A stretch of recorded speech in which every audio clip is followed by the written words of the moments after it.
بسم الله الرحمن الرحیم د یو نوي پروګرام سره زه یم سید کبیر شاه ګرانو کتونکو خبره به کوو د افغانستان او د پاکستان ترمنځ چې کم تاوتریخوالی ډېرې څه مودې راسې روان دی په هغې کې څه خلک چې کم دی کم خلک دي چې هغه متاثره دي او د تجارت څه پوزیشن دی او دې سره سره د هغې چې کوم ذبیح الله مجاهد دی د هغه لخوا ډېر سخت بیانات چې کوم دی د پاکستان په اړه باندې راځي آیا دغه سخت بیانات چې کوم راځي نو په ځان کې دومره زور ویني یا نه ویني په دې ټول هر څه باندې به خبرې اترې کوو د هغې دپاره موږ سره سینیر صحافي او تجزیه‌کار ساجد ټکر صاحب موجود دی. ټکر صاحب پروګرام کې یو ځل بیا تاسو ته هرکلی وایو. ډیره مننه شاجي تھینک یو. ټکر صاحب لومړنی به راشو ذبیح الله مجاهد په اړه باندې چې هغه د پاکستان لخوا ډېر سخت بیانات جاری کوي پریس کانفرنس هم کوي لګیا دی آیا چې کوم بیانات کوي نو په دې باندې به بیا عمل درآمد هم کوي که نه صرف خبرې لګیا دي؟ شاجي ډیره مننه ستاسو پلیټ فارم ډېر ښکلی یو معلوماتي غوندې سلسله ده خصوصا د افغانستان حوالې سره د پاکستان د افغانستان د اړیکو حوالې سره بیا تاسو په دې افغان ریپیټریشن باندې چې کوم د افغان کډوالو د ستنېدنې عمل دی په دې ډېره ښه معلوماتي لړۍ وچلوله. په تجارت کې هم که مذاکرات نو سید کبیر علي شاه افیشل نو تھینک یو. څو ورځې زما طبیعت ټیک نه و نو ما ډېر زیات مس کولی خو ستاسو پلیټ فارم نه شاید جان صاحب او فدادیل صاحب او لکه بدلې تاسو دا شخصیت دغه کوئ مشال سره تاسو پروګرام وکړو نو موږ د هغې نه انفارمیشن دغه کړل. بهرحال دوه درې خبرې دي چې هغه په دې خبره کول هم ضروري دي او واضحه شوې. یو ابهام و د افغان کډوالو حوالې سره ځکه چې په تیر 15 کاله کې کله هم په دوی غږ شوی دی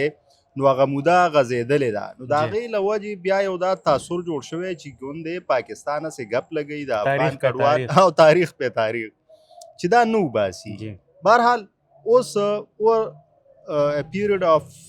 فیو منثس دا خبره مکمل واضحه شو مونږ هم په دې ډېر کلیر وو اگر چې خلکو نه منله چې مونږ وی اټس ا فاینل کال دا بالکل حتمی اعلان دی چې پاکستان دا فیصله کړې او دا فیصله یې په اکتوبر کال 2023 کې کړې وه چې څومره هم غیر قانوني میشته خلک دي په پاکستان کې په شمول د افغان کډوالو نو هغه به وځي. ټیک ده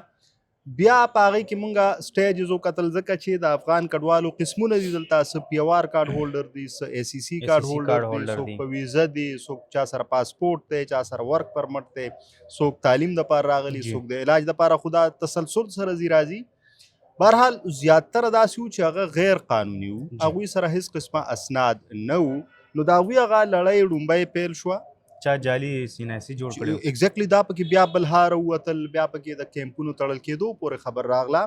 بهرحال په دې دوران کې ستاسو د خبر راځم دا ډېره مهمه پوښتنه ده ذبیح الله مجاهد صاحب چې ویلي دي چې ترجمان دی او د هغوی هغه بیان ته راځو چې د دې سیاسي اهمیت په دې نن سبا حالاتو کې چې د پاکستان او افغانستان تعلقات څنګه دي څنګه په کار دي او تجارت ته څومره زیان رسي بالکل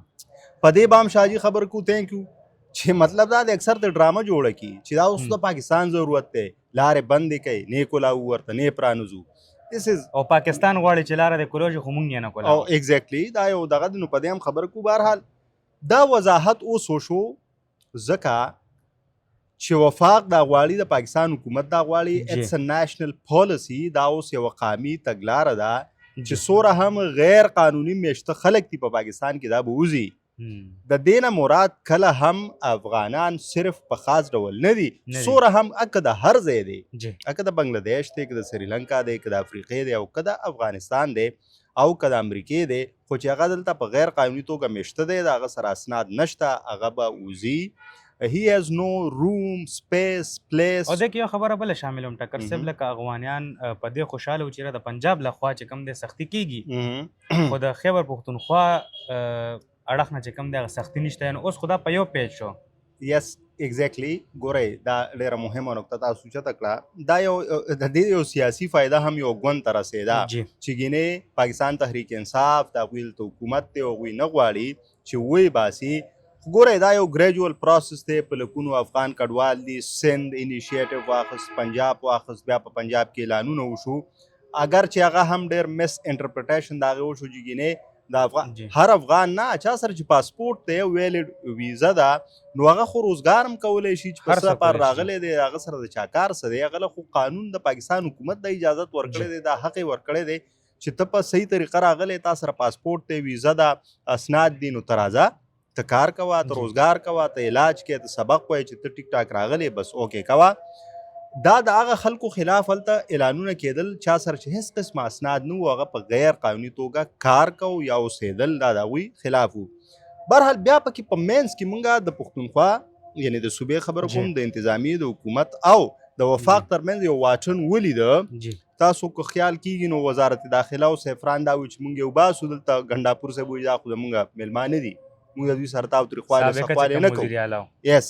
بیا نوې زمونږ چې کوم وزیر اعلی صاحب راغی سهیل سهیل افریدي افریدي صاحب دوی خو په خپل لومړي تقریر کې د حلف اخیستو نه پس وویل چې مونږ د نیشنل پالیسي عزت کوو جی. چې کومه دا د افغان کډوالو حوالې سره چې وباسي اوکې خو دوی وایي چې بهرحال او دا خو هم خبره ده دا خو تاسو هم وایئ زه هم وایم چې زموږ وروڼه دي پښتانه دي یوه وینه ده بالکل یوه ژبه ده یو کلتور دی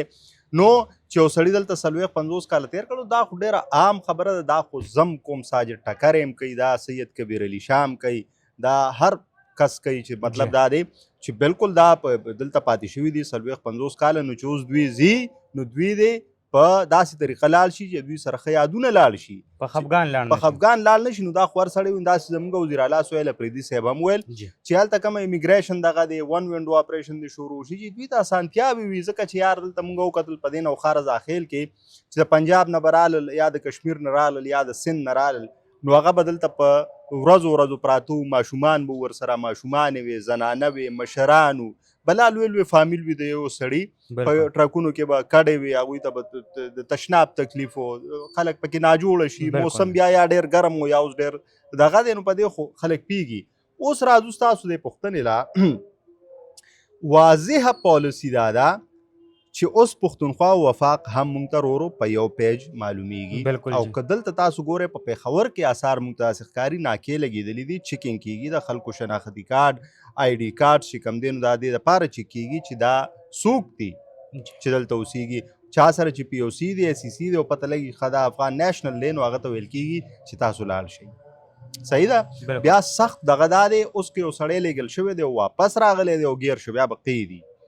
مطلب قانوني کاروایی بس قانوني کاروایی به ټیک ټاک کېږي بل دا چې اوس دا هم فیصله شوې ده چې څوره هم دلته که په هریپور کې دی که په پېښور کې دی که په چارسده کې دی یا که په نوښار کې دی چې کوم کیمپونه دي د افغان کډوالو د هغې نه به 15 فامیلونه یعنې 15 کورنۍ د دې ټولو نه یعنې دا بلها کورنۍ شو روزانه په بنیاد دا اوس پالیسي ده دا به لیږل کېږي په پنجاب کې ایس ایچ اوګانو ته حواله شو هر متعلقه چې کوم ایس ایچ او دی هغه به کاروایی کوي په خیبر پښتونخوا کې زموږ چې څومره فورسز دي هغې ته حواله شو خصوصا ابابیل فورس ته ویلې شوي دي چې تاسو ته هغې ته یو دغه ورکړی ټاسک ورکړی دی بالکل دا ایگزیکټلی نو دا سنجیده ګامونه دي مطلب دا یې چې دوی به اوس ځي زه موږ باندې اکثر خلک تنقید هم کوي چې ولې دا څه چل دی چې دا دې لاړ شي څه چل دی زه دا دریځ لرمه ګورئ مونږ وروڼه یو ګاونډیان یو مونږ بار دا خبره کوو زموږ غم درد شریک دی که نقصان دی هم د ټولو دی بلکې د پاکستان او افغانستان چې کوم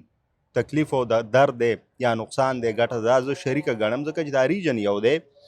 خو زه دا ګڼمه شاجي چې دلته کم افغان کډوال واوسېدل نو اوور د ایرز په دې تېرو څو کلونو کې دلته ډېر ایکسپرټ پیدا شو تاسو وګورئ هغوی په روزګار کې ترقي وکړه په ټرانسپورټ کې ترقي وکړه هغوی پوه شو هغوی ځینې هنرونه زده کړل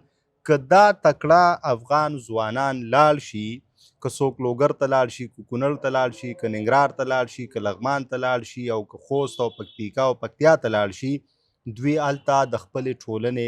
ډېر زیات خدمت کولی شي ټکر صاحب دا راته ووایه چې اوس کوم د بارډر خبره ده چې یاره بارډر کولاویږي نه کولاویږي بیا د افغانستان لخوا ویلی کېږي چې پاکستان خو غواړي چې بارډر کولو شي خو مونږ یې ورته نه کولاو څه شرطونه هم ورته ایښي دي که په دغه شرطونو یې کولاوئ نو بیا به مستقبل لپاره مکمل طور باندې بارډر کولو وي نو آیا دا حقیقت دی ګوره 11 اکتوبر او نن 5 دسمبر دی څه کم 2 میاشتې وشوې څه کم 2 میاشتې وشوې 55 ورځې وشوې بارډر بند د چا ترمنځ د پاکستان او افغانستان ترمنځ کمې لارې بندې دي هغه لارې چې په هغې نه صرف تګ راتګ کېده بلکې په هغې به د دواړو ملکونو ترمنځ تجارت کېده تاسو وګورئ چې نن نه 4-5 کاله وړاندې د دواړو ملکونو ترمنځ ډېر په اسانه لارو ډېر نږدې او ډېر اسان تجارت معلوم تجارت هغه څه د پاسه $2 بلین دا ستا او د افغانستان د کور ګټه وه. دواړه ملکونه دي. بالکل 10 بجو کې شی راواله غرمه به دلته را رسېدلي دې ځای نه واچو ماښام به هلته رسېدلی تګ راتګ اسانو. د لکونو خلکو چې کوم دی د دې سره روزګار تړلی دی. اوس هغه چونکې دواړو ملکونو ترمنځ حالات ترینګلي وو، خبره جنګ ته رسېدلې وه، بیا دغه لارې بندې شوې. اوس چې کوم دی هغه لارې پرانستلو کوشش روان دي، تاحال بندې دي. که پرانستې دي نو صرف د افغان کډوالو لپاره پرانستې دي چې هغوی په ځي راځي. په تاسو په دې بلها پروګرامونه وکړلو، خلک اپډیټ کوئ. لنډو ټکو کې راته ټکر صاحب ووایي چې یو خو د مالټو ذکر راته وکړي چې د مالټو څه کیسه روانه ده، بل راته دا ووایي چې کوم افغان کډوال دي هغې خو به ځي په یو صورت دلته نه پاتې کېږي، خو آیا بارډر څه امکانات شته د کلاوېدو؟ فلحال خو نه ښکاري. ځکه او یا دوباره ناستې شته د پاکستان او د افغانستان؟ سعودي کې مو هغه مطلب چې داسې نتیجه خیز ثابت نه شو، خدای دې وکړي. امید ته ساتلی شو؟ امید ساتلی شو، وای ناټ، امید ساتلی شو. ځکه ګورئ دا د هغه طرف نه چې اوس کومې خبرې کېږي دا موږ نه وایو چې دلته هر څه ټیک وو او یا زموږ وزیرانو هر څه ټیک وې، خو د هغه طرف نه چې اوس خبرې کېږي چې نه موږ له دې پخلی راکړي او سیاست پې مه کوئ. بالکل. تاسو ولې په تجارت ولې سیاست کوئ؟ بالکل. اوس هغوی لګیا دي، هغوی ګوندې ګوره سوشل میډیا پسې تګ نه دی پکار چې خپلې مالټې ورته خرابېږي او کینوان څومره کینوان به لاړ شي. کینوان به آخر د پاکستان آبادي 25 کروړه ده، د افغانستان 4 کروړه ده. ښه هلته موسم یخ دی، ډېر واورې دي، څومره کینوان به شاجي لاړ شي او څومره به څښا شي. خو دلته به لږ ارزان شي. څنګه چې هلته نقصان وشو د کور، د سیوانو، د انارو، داسې دی خوا که کېږي نو وبه شي. خو نقصان دی که نه، د چا نقصان دی؟ د ولسونو نقصان دی. افغانستان به هم ځان له نورې چې کوم دی نو منډی ولټوي، پاکستان به هم نورې منډی ولټوي، خو نقصان به یې چاته وي؟ هغې خو موږ ته د پاکستان لاره نه ښایي چې چا سره تجارت کول دی او چا سره نه دي کول. نه دا خو اوکې د پاکستان خو خبره د هغوی خو ټیک ده، لکه هغه ځان له یو ملک دی، لکه مطلب چې د پاکستان ورته تجارت بالکل نه دی ښایي ورته. خو موږ د دوو ګاونډیانو خبره کوو. ما ته اسانه خبره وکړئ چې پاکستان اوس د یوګانډا سره تجارت کوي او دلته نږدې د افغانستان سره، نو ګټه څه کې ده؟ د افغانستان سره ده، لاره نږدې ده. داسې که اوس افغانستان په هغه مطلب چې په پاسدره راتاویږي او انډیا ته ځي، نو دا خو د افغانستان ښکاره نقصان دی که نه؟ چې په یو څیز 5 روپۍ لګي او ته پې 50 لګی، نو ما ته د یو عاقل سړی دا ووایي چې په دې کې ګټه د کوم ځای نه راغله؟ خو بغض نه دی پکار، ضد نه دی پکار دواړو ملکونو. دا نه زه یو نه ګرموم، ځکه چې زما او ستا شاجي مقدمه هغه دا ده چې فایده د دې عام ولس دی،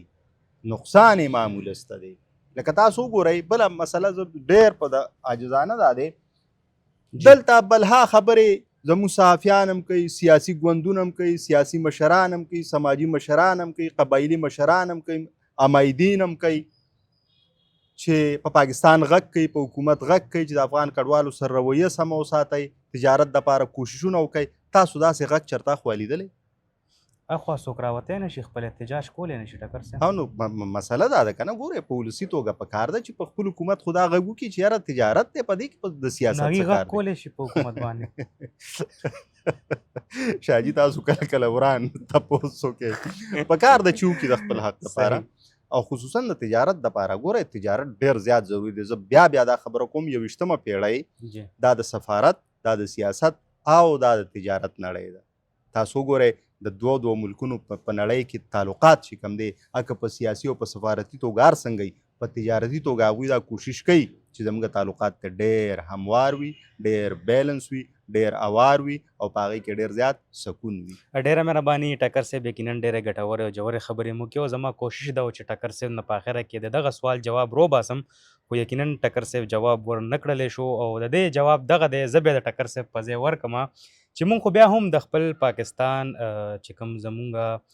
متعلقه خلک دي د هغې خلاف څه ناڅه احتجاج ریکارډ کړو، بهر روزو، خو هغه عام ولس د افغانستان هغې د خپل حکومت خلاف احتجاج هم نشي کولی. احتجاج ولې نشي کولی؟ دغه سوال په دغه ځای باندې پرېږدم. دا زموږ نننی پروګرام د بل پروګرام پورې مل او زما ټیم له راکړي اجازه. د لوی الله په امان.